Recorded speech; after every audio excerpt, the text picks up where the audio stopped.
I have a phobia that goes by a few names. So phobia, omtelophobia, the fear of being watched. I have this weird compulsion whenever I see a doorway, a window, or virtually any surface that I believe somebody could hide behind. I imagine somebody peering out at me, staring. Imagine what I would do. What could I do? You will soon find out exactly why I have this phobia. Around June of 2016, my mother and I were living in a small apartment. There was no basement or attic, obviously, but there was one tiny little crawl space in the closet floor of my bedroom. I never looked into it. I suppose that some people would be overwhelmed with curiosity, but my mind had already imagined all of the worst scenarios. I decided to leave whatever dead bodies and ghosts were down there for whoever wanted to find it. It was a nice apartment, small, but perfect for the two of us. We lived there for a few peaceful months. That's until the noises started. It was nothing extreme, just the odd bump in the night, in particular, scratching. My mum brushed it off as rats in the walls. As long as we stayed in there, I saw no reason to get rid of them. About a week or two later, I had already grown used to the noise. It became almost comforting in a way. After all, I never really liked silence, that is, until I woke up one night to a different sound. A rolling sound, eerily similar to the sound my closet made when I opened it. I peeked my eyes open and looked over, but I could make out nothing in the dark. I thought maybe I saw something move, but I was well aware of how my mind would play tricks on me in the dark. There was only one way to find out. I flipped on my lamp. I feel like crying just writing this out. It's been a year since my experience that night. When I turned on the light, I expected to just see a closet full of coats, but I was much wrong in this. It was a lot worse. It was an eye. Not just an eye, but the entire half of somebody's face, barely visible in the tiny crack he opened. He hadn't even reacted to being caught though. That's what gets to me. No smile, no fear, just watching. My heart has never been beating as fast as on that night. Honestly, I wish I screamed, maced him, or anything, but I just stared back, frozen until I couldn't hold it in anymore. I began sobbing, loudly. I think that I tried to say something along the lines of, "What do you want?" but it was garbled by my crying. He opened the door. I can now see his entire body. Now I would love to describe his face to you, but I can't. I've spent the last 2 years trying to forget that face. "Shh," he said to me. I lost my breath at that. Hearing him, it made it real. I couldn't pretend this was some messed up hallucination anymore. With this, I sat up and pressed my back up against the wall. He then leaned in a little closer and said, "It's okay," he said in a cheerful manner. It gives me chills just thinking of that. This is when I finally had the courage to run out of the room. This guy knew my name. He said my name. My mum, still half asleep while she called the police, thought I had imagined it. Of course, by the time the police got there, he was long gone. All that he left was that damned crawl space. I never looked inside though. Writing this now, I kinda wish I did. Having some kind of proof of this, it would, I don't know, comfort me. Apparently, he'd been living in there. For how long? I don't know. But the police officers who first arrived on the scene said that there were tally marks into the crawl space. I didn't know how many. I didn't want to know whether he was making days or weeks, All I wanted to do was leave and never come back, and that's what we did. The police never found him. Well, not for certain. They thought they found a homeless man who matched his description, but he was apparently unresponsive. I've always thought they didn't take it all that way seriously. They just thought he was a squatter, even after I told them that he knew my name. Now, since that night, his face has been etched into my memory, and I'm never gonna forget it.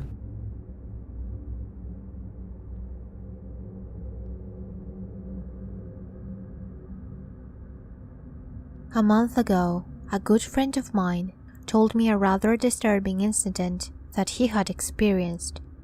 Then, this morning, he called in utter panic. "He's back! He's here! The scratches, the marks, they were on the inside this time. How did he get in again? I don't know what's going on." Obviously, this makes no sense to you. So let me tell you about the incident that my friend told me about a month ago. Robert and I go way back. We've been friends since high school. Robert was always the daredevil without any fear. He would drag me to horror movies, on double dates, and make fun of how scared I was of the paranormal. Robert's fierceness came from his ability to break down every situation and come back with a logical explanation for everything. In college, we chose different career paths. I decided to be an engineer, while he worked towards getting a degree in accounting. We've both been out of college a few years now and have been working for different companies. Things were great at work for both of us. We work in the same area, so every once in a while we would grab lunch to catch up. Now, the incident he told me about dealt with a specific co-worker of Robert named Aaron. This past month, Robert started talking about this new hire at his company that was very quickly becoming popular. I'm telling you, everyone loves this Aaron guy, but there is something off about him, something that doesn't sit well with me, Robert told me. I laughed it off, saying he was being paranoid. But then, he started telling me these strange stories involving Aaron. First off, Aaron had a habit of appearing behind Robert whenever he was working in his cubicle. I'm serious, man, I don't even hear him. God knows how long he just stands there, but when I turn around, I get startled every time. He has this grin on his face, and most of the time he won't even say anything and just walk away. I tried asking others about this guy, but they say he never does it. Heck, even the people around my cube don't notice him creep out on me. They think I'm being paranoid, Robert told me in frustration. This interaction didn't seem too strange to me, as Aaron could just be messing with Robert. And let's be real, we all know a guy like this at work. But then, there was the supply room incident. At Robert's workplace, they have a small storeroom in the basement for office supplies. One time Robert went down to get some supplies when he found Aaron in the corner of the supply room in complete darkness. I didn't even know he was there until I turned on the light and realized he was standing in the corner of the room. At first, I thought he was trying to jump scare me, but something wasn't right. He looked like he was in some sort of trance. His finger was on his mouth. His eyes were open as wide as humanly possible. He didn't turn his head, but moved his eyes to look at me. He didn't say a word except "shh" with a finger on his lips. To be honest, I was a little freaked out. I didn't know how to react, and I didn't want to confront him, so I just grabbed what I needed and left. Later I found him chatting up our manager, and he smiled at me as if nothing had happened. Ever since the supply room incident, Robert started noticing Aaron in his neighborhood. I know for a fact that he lives on the other side of town, yet I see him in the Walmart right next to my apartment. I felt like he followed me, but I couldn't be sure. Now, his stories were starting to weird me out a bit. That was until one morning, and demanded that I come over to his apartment immediately. When I got to Robert's apartment, he was a complete mess. He was shaking, unable to form proper sentences. I've never seen him this scared. I sat him down and once he had recovered a bit, he told me about what happened the previous night. I got home late last night from work. I immediately passed out. Didn't even have a chance to change. But then, I woke up in the middle of the night, I'd say around 1:30 a.m. I don't know why or how I woke up, but I felt like something was there. I felt like someone else was in the apartment, so I decided to get up and take a look around. I walked out of my living room, turned on the lights. Nothing. The room was empty. With a sigh of relief, I turned around to go back to bed, but before I could switch the light back off, I heard it. I heard a shh. When I looked back into my living room, there he was, Aaron, standing in the corner, with that same crazed wide-eyed look in his eyes, like he was stuck in a trance again, finger on his lips. Shh. Now you know me. I'm a logical guy. This shit doesn't scare me. I don't believe in paranormal stuff. So I confronted him. What the hell are you doing in my apartment? I'll call the cops. Aaron, is this a sick joke? Seriously, dude. What the... But before I could finish, he did something that is hard to describe. He took his finger off his lips. He showed his teeth. And then he got on all fours. It was so sick. And then he started crawling towards me, with a disturbed grin on his face. And he wasn't just crawling. He was charging at me. I freaked the hell out. This wasn't normal behavior. A grown man just doesn't do that. I ran back to my room, barely shut the door in time, and barricaded myself in, only to realize I left my phone and laptop on the living room table. I was up the remainder of the night, and I heard scratching sounds on my door all night. I could hear him breathing. He just sat on the other side of the door, scratching. When the sun came up, it finally stopped. That's when I stepped out and called you. I continued to call him down, trying to wrap my head around what he had just told me. Before I could even say anything, Robert saw the look on my face. No, damn it. It wasn't some nightmare. I'm not on drugs. I know that's what you're going to say. But come here, explain this. He showed me the door. On the outside, it looked like someone had scratched a shape. It looked like a distorted, smiley face. I decided to skip work that day and spend the day with Robert, as we ran through different explanation of what happened. The other part, the one part we could not explain, was how he got in and out. His door was double bolted all along. There was no other point of entry or exit. For the following week, I decided it was best that Robert spend his nights at my place, just to be safe. Strangely, Aaron stopped showing up at work after that night, which confirmed the fact that there was truth to Robert's story.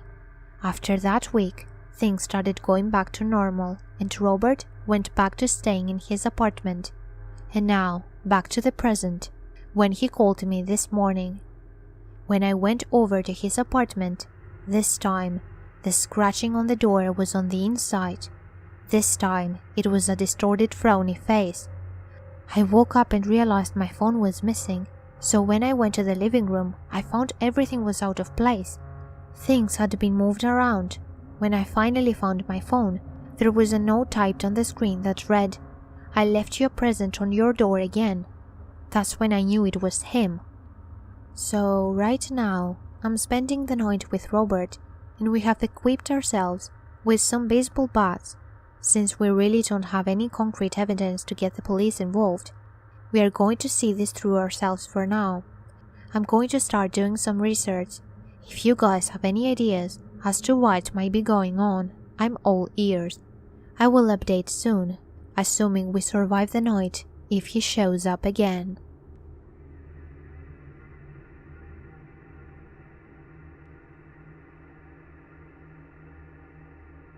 As I grew up, there were multiple times where I was followed and had no clue about it. Because of this, my mum was very good at watching not only her surroundings, but mine also. Back when I was around the age of 13, I went out to dinner and shopping with my mum and grandma.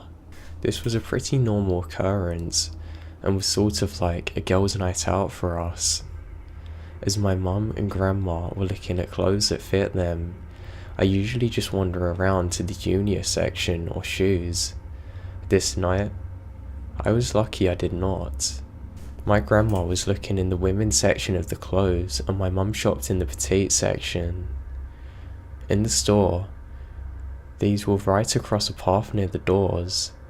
I floated between my grandma and mum all night, talking to both.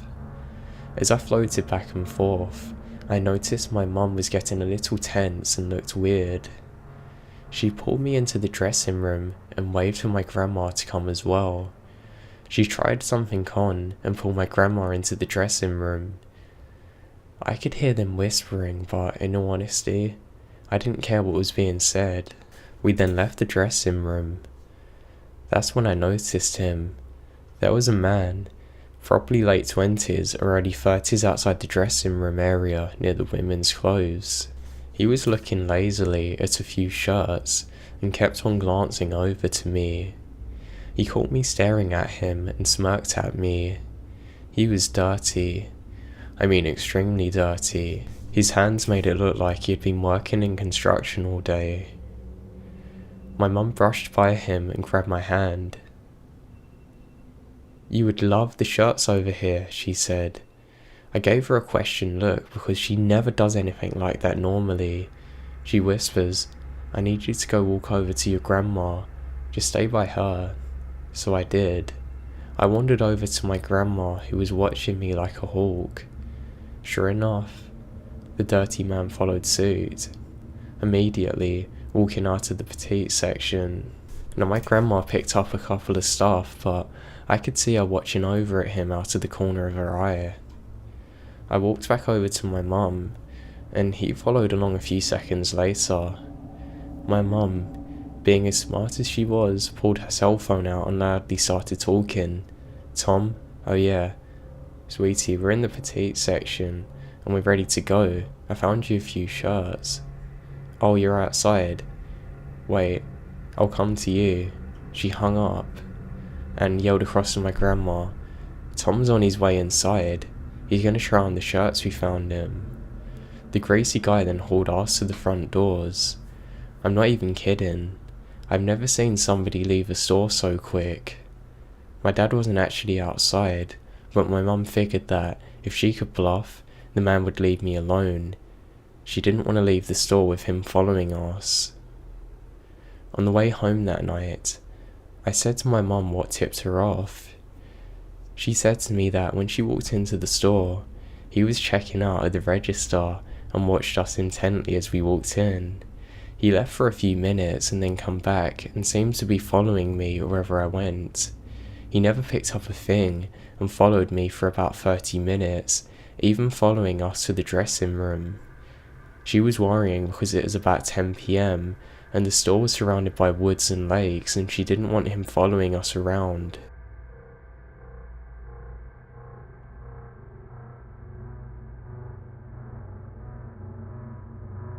I live in a fairly large, split-level home.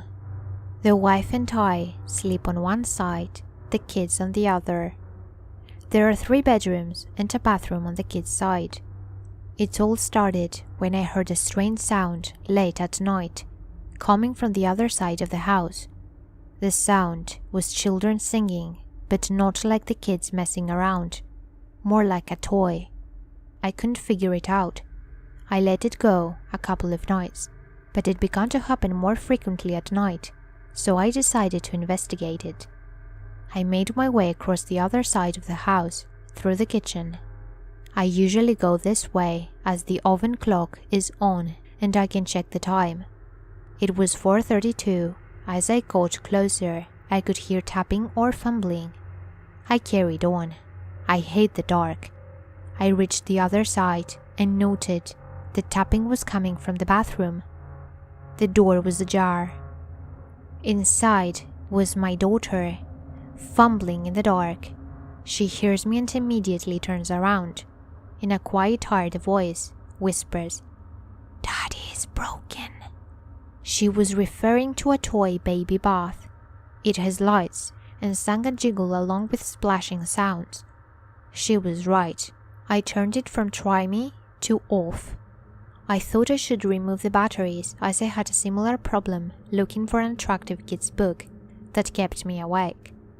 That, however, didn't have an off button. I figured this would do. I took my little girl back to the bed and we all slept well that night. A few days passed with no more interruptions, and I eventually forgot about the rogue toy. Last night I got home late, so I was tired. I felt bad for not kissing the kids before bedtime, but I had to put my head down. However, last night I heard it again.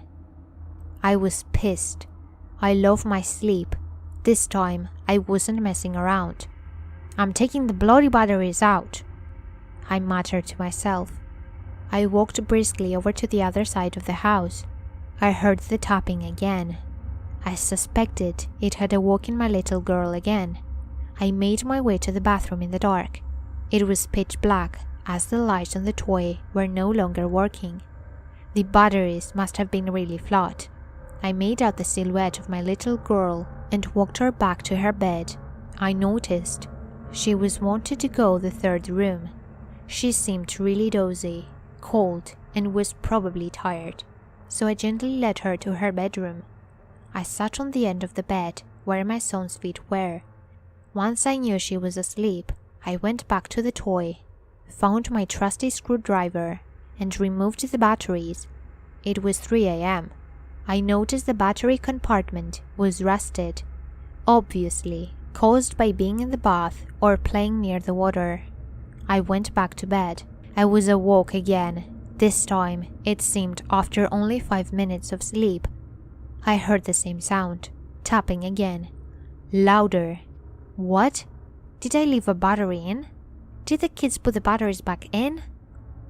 I was tired and confused. I went back to the kitchen. There was a toy in the same place I left it. I decided this was it. I picked it up and decided to put it in the garage. As I carried it there, I heard the tapping and splashing sound again. Except this time, it wasn't the toy I was holding. It was coming from the bathroom again. I looked up. I made my way to the bathroom. I had to check it out. The door was ajar. I pushed it open. Nothing. The dark room seemed empty. A shimmer caught my eye from the bath. The bath was full. I decided to empty it. I reached inside the bath to drain it. I recalled it, feeling deeper than usual. I reached deeper for the plug, pulled at it, as my elbow went below the water line. I felt an arm grasp at my wrist. I instinctively tried to pull away, but I couldn't. The little hand was pulling me down. Concerned about what the quickly drained water would reveal, the next moment I managed to pull away, the nail scraping and clawing. As I escaped its grasp, the water continued to drain. I felt compelled, magnetized, transfixed to see what was below the water. The water bloodied with the result of my cut wrist. The red water drained further, lower and lower.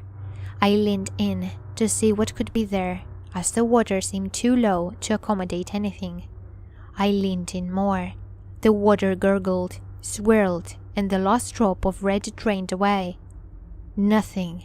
The bath was empty, apart from a red haze. My arms, they were fine. No marks, no blood. I put this event down to a crazy nightmare. However, the ordeal kept me awake most of the night. I didn't hear anything for the rest of the night. That's my story. I'm writing this in the morning, before I head to work. You know, you can never tell the story as well the second time round. As I go and wake the kids for breakfast, my wife explains not to bother. They were having a sleepover at the grandparents'.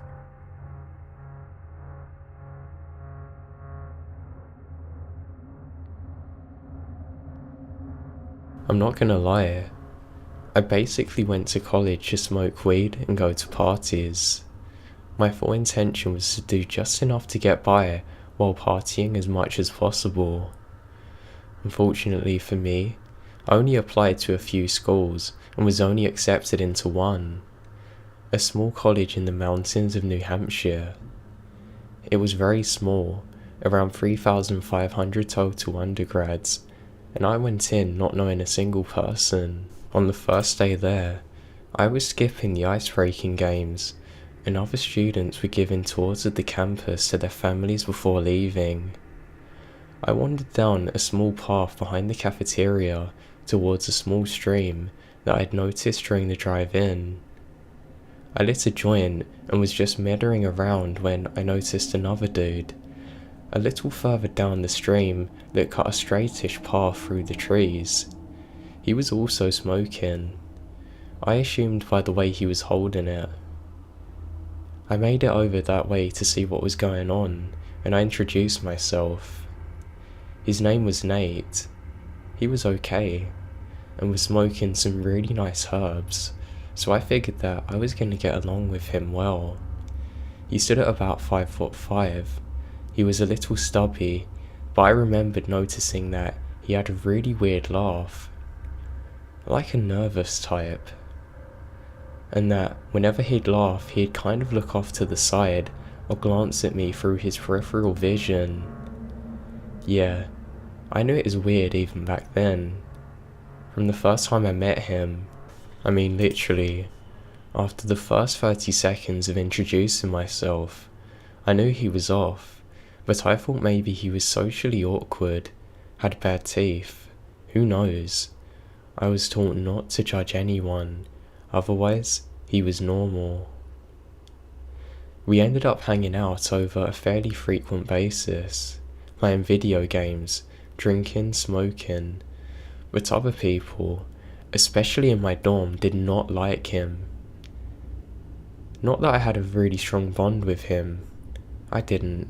It was a very superficial relationship built around drugs and alcohol, but I definitely got the sense that my other friends weren't comfortable with him. Then, something weird happened that I managed to successfully forget about until very recently. My heart is pumping out of my chest while typing this. One weekend, my roommate was home for a visit and Nate's roommate was having his girlfriend over, which basically implied in college terms that Nate was staying with me. It seemed automatic. We got trashed, smoked a ton, got a pizza, played on video games. I was pretty out of it, and we were both sitting in the desk chairs in my room passing a bowl back and forth when he handed the bowl to me. While leaning towards me, he put his hand over mine and casually, in a low, steady voice said, "I'm gonna kill you." Okay. So like I said, we were all sorts of messed up at this point, but I was definitely a little freaked out. He'd never been aggressive before, even in his most intoxicated states. Certainly never said anything like this before. I'd never handled confrontation very well at all, so I said, "No dude, don't do that bro," and kind of laughed it off, and tried to write it off as a drunk guy making a mistake, stoned and playing too much Mortal Kombat. We had a bunk bed set up in his room, since it was pretty small, and I was on the top. My roommate was a bigger guy, and didn't want to climb up and down to pee in the middle of the night. So we had both ended up going to bed, but my roommate just would put up some Christmas lights that were always on, just strung above the ceiling. I'm half deaf, I should add, so when I sleep, I tend to roll onto my functioning ear to block out the sounds around me. It means that I'm a heavy sleeper too. Now, sometime during the night, I woke up, feeling a little nauseous and slowly opening my eyes. Nate was standing on the edge of his mattress, holding onto the railing, on top of my bunk, staring directly at my face when I was asleep. What the hell? My eyes got wide as I snapped awake and sat up. "What the hell, man?" I said, backing up, bumping my head on the wall behind me. Then he turned his head and gave me this really weird look, and the same smile and laugh that freaked me out the first day that I met him. He was still holding onto the railings, standing on the mattress from the lowered bunk. His face was lit in a weird splash of colour from the Christmas lights. He took one hand from the railing and put one to his mouth. While smiling and still staring directly at me sideways, he said, "Shh," before hopping down and leaving the room. It was like 3 AM, and I don't know where he went that night. I never told anyone, and pretty much did my very best to bury it, and never thought about it again. I avoided Nate for the rest of the year, making up excuses every time he wanted to chill alone, but ended up at the same parties as him a couple of times. We never talked about that. He never brought it up. I transferred to another school the following year, not because of Nate or anything, just financial reasons, and did manage to forget about the incident. Now, that was 15 years ago. I'm 33 now, and recently got a call from my old roommate from the school in New Hampshire, who luckily remembered my repetitive phone number. "Man, do you remember that guy Nate you used to hang out with at the dorms? He killed 2 of his friends with a hunting knife and a fishing line on a camping trip a year ago. He said that he's too messed up to be able to control himself, and that he was mixing meds with the booze and drugs that he was already on, and he lost it. I mean, the thing that really messes with me is wondering if he told them who I was, or if he told them if he's going to kill them, and if the last thing that they saw was that sideways smile that I saw in the night."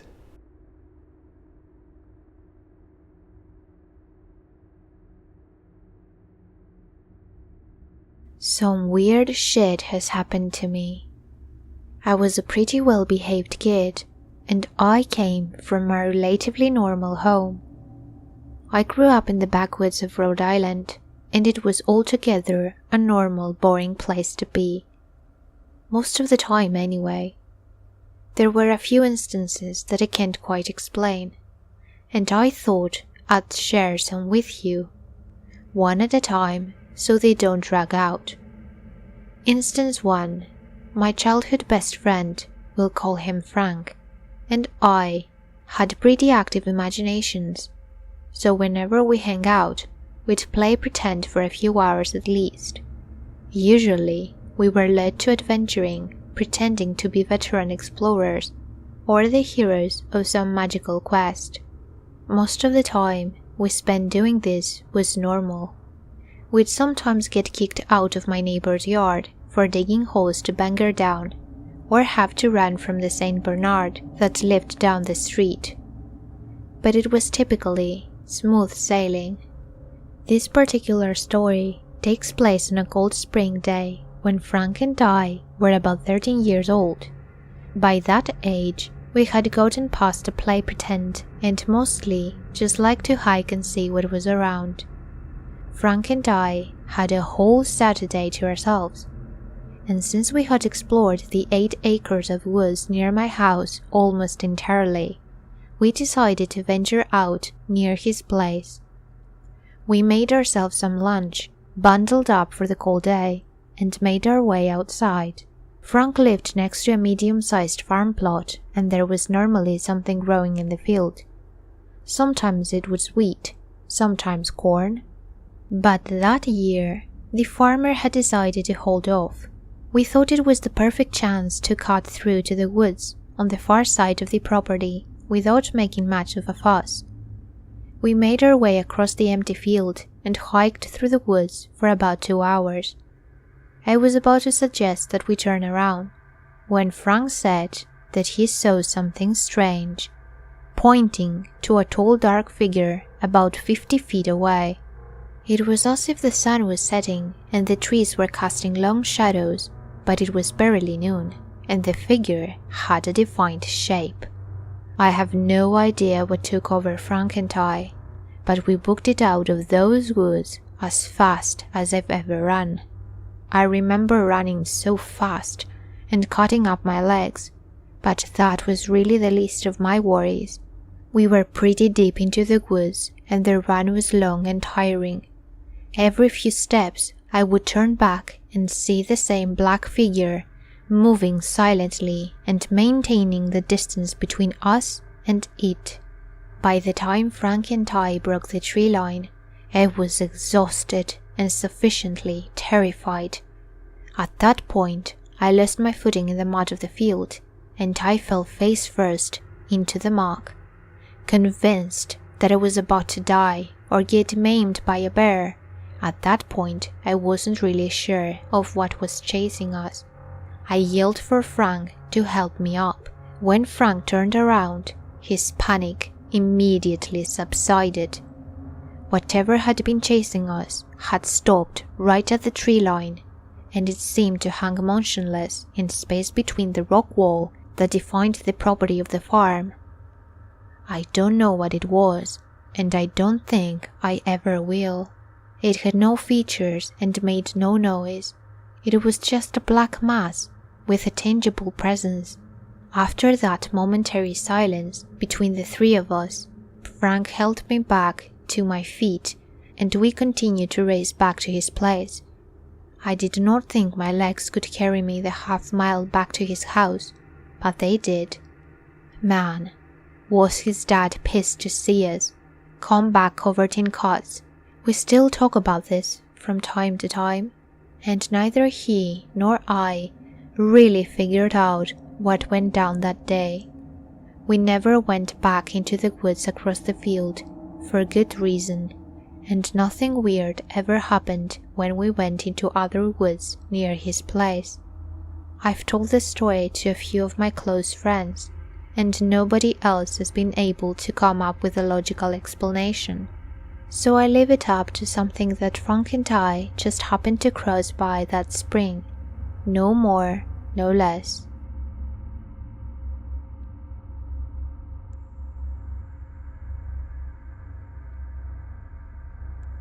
Last Friday, I was jolted awake at about 6 AM by the sound of my roommate's dog, Titus, barking.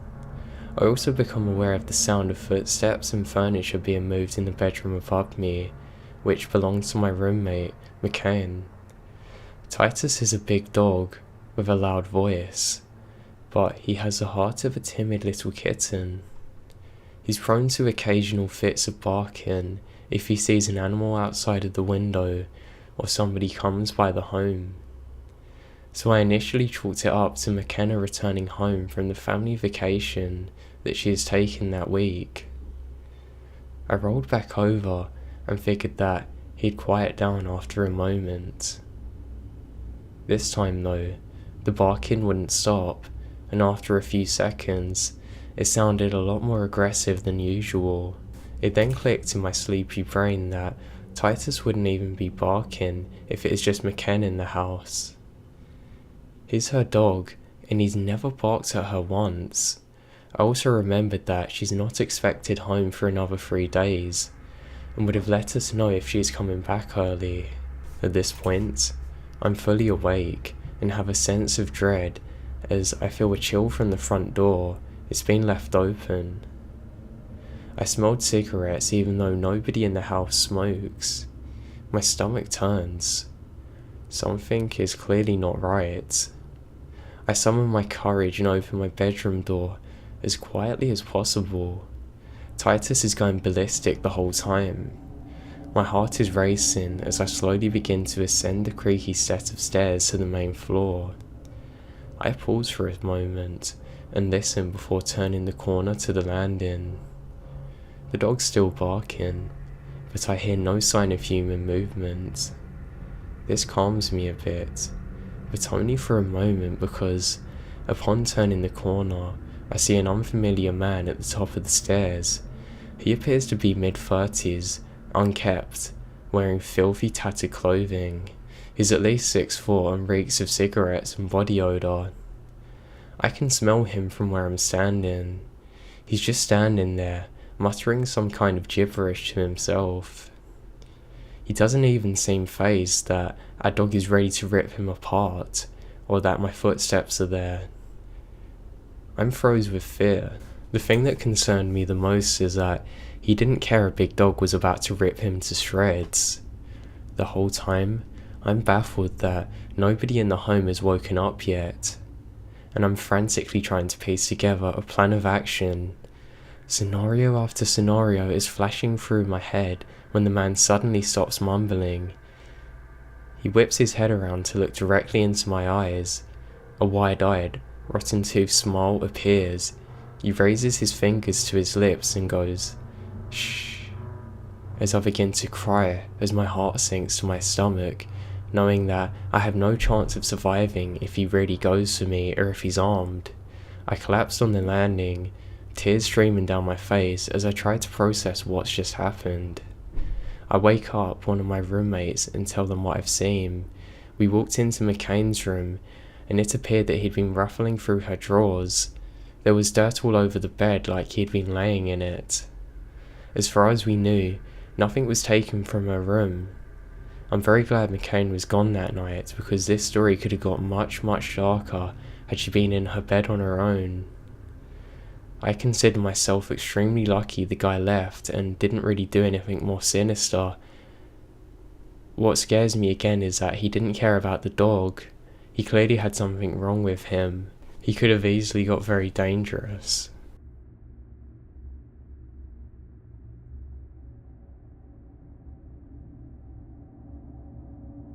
I stumbled across this website a few days ago, and it seems like the only place where I can get an answer to what's been happening at my house the last few days. I am a 31-year-old single father. My wife died about 3 years ago. A drunk driver had torn across the median and slammed into her. My daughter is 4 years old and named Jacqueline, Jackie for short. I work as a carpenter for a company that builds custom furniture, and I make a little extra money by doing other custom jobs at home. For the sake of privacy, I'm leaving the company's name out of it. I love my daughter more than anything in the world. I want to give her the life I never had. Right now, I am working on a custom cabinet that looks like the TARDIS from Doctor Who. I'm getting paid a lot of money, but it's a very complicated job. The buyer wants it to be life-sized, fairly detailed, and to have a heavy deadbolt lock. I have at least another week left of work before I get paid. Right now, I'm counting my pennies. This story begins last week. I decided to stop at a bar on Main Street. Jackie was at a friend's house for a sleepover, so I figured I can take some time out for myself and have a beer or two. After I finished off my third one, I looked at my watch and saw it was 11 at night. I decided to pay my tab and call it a night. I was making my way down the street when I decided to cut down an alley towards the garage I parked my truck. I was walking by some garbage cans when something caught my eye. A doll was propped up against the wall to the side of one of the plastic bins. I picked it up to give it a look over. The doll's face was a little dirty and the clothes were torn up. The makeup was heavy and smeared like it had spent a day or two in the rain. I figured if this sewed up the clothes and cleaned it up a bit, it would be a nice gift for Jackie. So I brought the doll back to my truck and went home. I went into my workshop and cleaned off the smudged paint before sewing a simple dress out of a scrap cloth. I put the new clothes on the doll and waited until Jackie got home. The next morning, Jackie came home and her eyes lit up when I gave her the new toy. She took the doll, she decided to name her Marie, into the workshop with me. She was clearly excited and talked at a mile a minute. She kept asking me about what I could and couldn't make for the doll. The rest of the Sunday was spent with me working and her playing with Marie. Around 8, it was bedtime for Jackie. I followed her to her room, put Marie on the bed next to her, and read her a bedtime story. I went back outside to keep working. That's when the first weird thing happened. I was in my shop until maybe midnight before I called it a night. There, on the living room floor, was Marie, leaning up against the couch and staring right at me. I picked her up and brought her to Jackie's room, too tired to give it a second thought. I went to bed and woke up early to bring Jackie to school. She was disappointed that she couldn't bring her new friend to preschool, but I told her there were rules she had to follow. Before I drove her to school, I helped Jackie take Marie up to her room and put her to bed. I brought Jacqueline to school, and when I came back home to grab my tools, I heard a loud banging coming from her room. I grabbed a butcher's knife from the kitchen and went upstairs, thinking someone had broken in. I made my way upstairs with my heart pounding in my ears.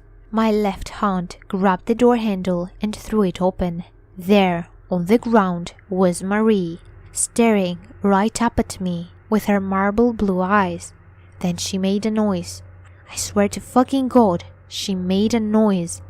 Out of instinct, I raised the cleaner over my head. That's when the noise stopped. Marie just laid on the carpet, staring at me. I slammed the door shut and ran down to the kitchen. I picked up the phone, but stopped before I started to dial. I figured I was just losing it. This job had gotten to me too much. If I fucked it up, I'd lose my next 3 months of bill payments. It had to be stress, right? I thought. I took a deep breath, grabbed my keys, and went to work. I came home a little before Jackie did. I sat in the living room, half afraid of going upstairs, with the firm knowledge it was a lack of sleep. Jackie came home while I was making sketches of the locking system of the cabinet. She came home, hugged me, and I made her a snack. As soon as she finished, she ran upstairs to play with Marie as I sat downstairs and finished my sketches. I half expected a scream to come from Jackie's room. If I told Jackie about what had happened that morning, she would never sleep again. If I got rid of Marie, Jackie would never forgive me. Since I thought at the time it was just my imagination, I let her play with the doll. Nothing happened the rest of the day. I went out of my workshop and did my work without interruption until Jackie came outside with Marie in tow. She started to play catch with her on my shop floor. Eventually, she looked up at me and asked, "Daddy, when are you making Marie's new clothes?" "Soon, honey," I responded. "Marie isn't happy, Daddy." The hammer I was holding dropped. "How do you know?"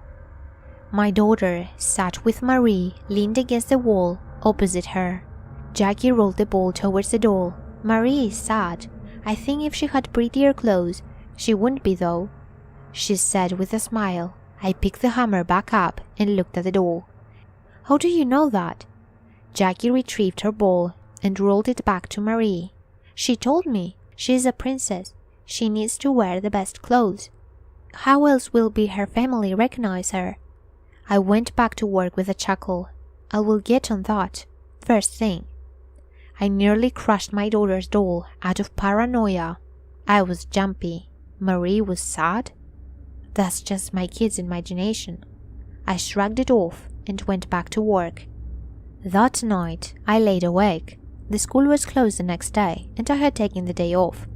I was looking forward to spending the day with my daughter, but at that moment, I just couldn't fall asleep. I got up, figuring if I wasn't going to sleep, I might as well get started on Marie's new clothes.